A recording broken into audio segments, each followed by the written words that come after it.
Hi, my name is James Burnham. I'm a mindset coach. And in this new segment that I'm shooting, I had the opportunity to interview a bunch of women, and I will also be interviewing men. But in this specific moment, I was interviewing a girl that I will keep the names anonymous.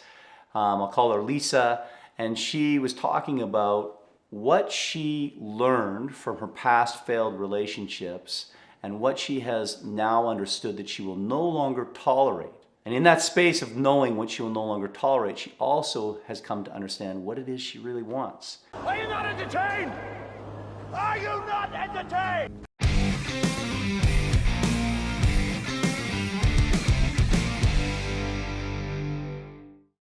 So I asked Lisa what it is she's seeing in relationships currently, around in the people about her, as well as what she experienced and what she saw in the relationship she had in her past. And this is her response. Lack, what's the right word? Emotional maturity. I think a lot of people are still kind of like hung up on their past relationships, victim mentality. A lot of people don't take ownership of their life and where they're at. It's easy to get stuck thinking that, all these things happen to me, all these bad guys that I've dated, or this bad guy that I married, or whatever, or bad women. It's easy to get stuck in that mentality, but then what? Like, does it help anyone? Like, how do you get out of this? So she's saying she's witnessing people blaming each other, men and women. And I love how measured her response is, right? She is not in a space where she's saying, all men are doing this. Da, da, da. She recognizes this is a human problem.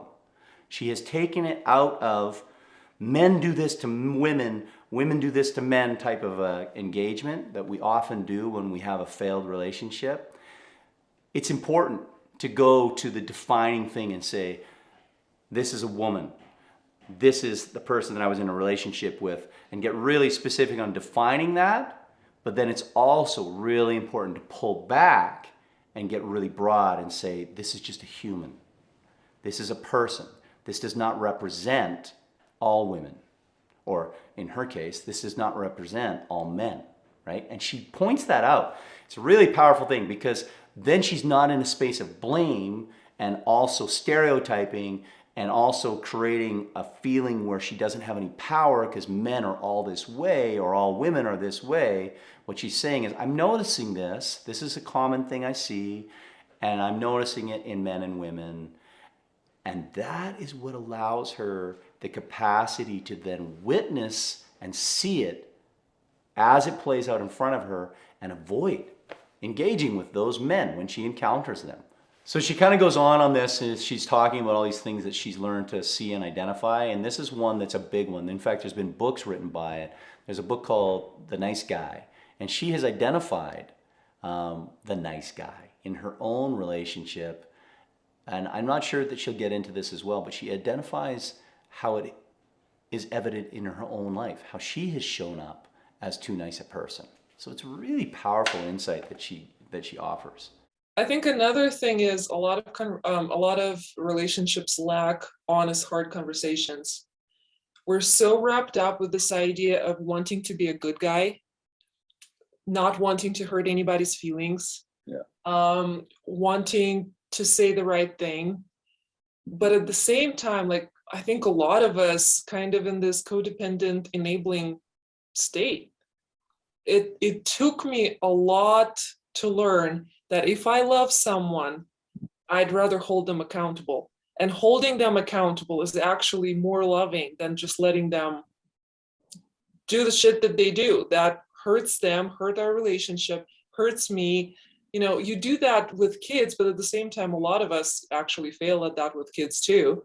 It's really hard thing to learn. So she's getting into this, right? She's talking about the importance of these hard conversations and why we don't do it because we're trying to be nice and we're trying to win over. And she later talks about really the fact that this comes down to worthiness. And she identifies it within herself and says, I struggled with my own value and I gave up all these things because I was trying to be too nice, to win approval, to be able to keep this person next to me.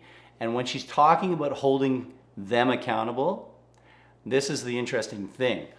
She is also meaning holding herself accountable. We are responsible for showing up as we are, as we intend to be, without any need for outcomes or control of the other person. So you show yourself, you let yourself be seen, that is being accountable. And then you say, this is what I need and this is what I want. And when it's not delivered, you can say to the person, I have shown you where I am, what I am, and who I'm about, and you are doing this and it's not working for me. And that becomes a real conversation, right? These are the deep conversations she's talking about. That becomes a conversation of, can we navigate this? Can we figure this out? Or is this a road upon which, or a mountain upon which we die because neither of us is willing to move beyond this? So in this last segment, we actually had a really great conversation about how she has been able to, in the process of really taking ownership and letting go of all of the blame that she had carried and looking just to herself, she now can spot the red flags and the things that appear when there are men that are representative of what she would no longer tolerate. And that's a fascinating thing. By stepping away from blame and stepping away from saying, hey, he needs to act in this way, and looking to herself what she needed to repair within herself, this is what she feels she was able to do. Okay. I think I it's got it. mostly therapy, and like a lot, I do still think that I do a lot of things on my own, even Yep. with those podcasts and books. But I Yep. also take time to really ponder and self-reflect. How does it apply to me? So you How have, can I yeah, notice something within the moment, like while something is happening? Can I step back and look at what's happening instead of just being reactive? how does to it apply everything? to me? Yeah. Yeah. So she asks this question, how does it apply to me? When she's in an engagement with somebody and something's hitting her in any way, right? If it's frustrating, if it's painful, if it's like, or she's witnessing something, a social interaction going on, and she is not happy with it, or the person is acting in a way that she doesn't like, she says, how does this apply to me? She looks to how she herself shows up in that way, because if she's seeing evidence of it in her environment, she's thinking, what am I doing that's allowing this to be invited into my space? This is powerful. This allows her to take real control of the relationships that she is having, because she is no longer being guided by a need to feel loved by another person. She is no longer putting herself into whatever that box is in order to win the approval and the love of a person in a relationship. She is looking with curiosity, with interest, with expectation for somebody that can meet her as a partner and stand toe to toe with her with respect and say, hey, I'm here, this is who I am. And she can look at that and accept it. And if it steps outside of what she wants, she can also reflect on herself and say, why is something that I don't want in my life? And have a conversation about it. She's willing to step in and meet that space. It's a powerful, powerful person who's done a lot of work. And she did do a lot of work. She went to therapy, she reads the books. You can see by her behaviors that she has learned to step outside of what she used to do, which was hide and diminish herself, and not, and those gateway moments when somebody asks you a question and says to you, hey, what do you think about this specific concept, right? And it can be anything.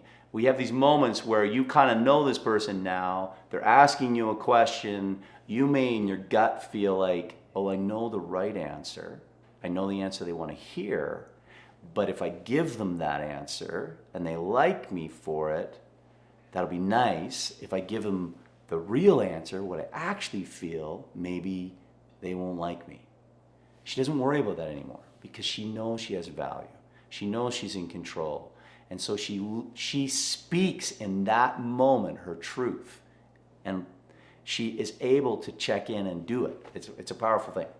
So this girl, Lisa, taught me a lot of stuff. There's so much more here, but I don't have time to get into it. But these are some highlights of things that I learned from Lisa on how to really take control of relationships and understand how I can make myself move to a place where I will not tolerate certain behavior, and in fact, what I will bring into my life. That's an exciting move. Hey, Lisa, thank you for this wonderful interview and for the content that you provided me and the information and learnings that you gave. And I've got another video coming up with another girl that I interviewed on what you won't tolerate.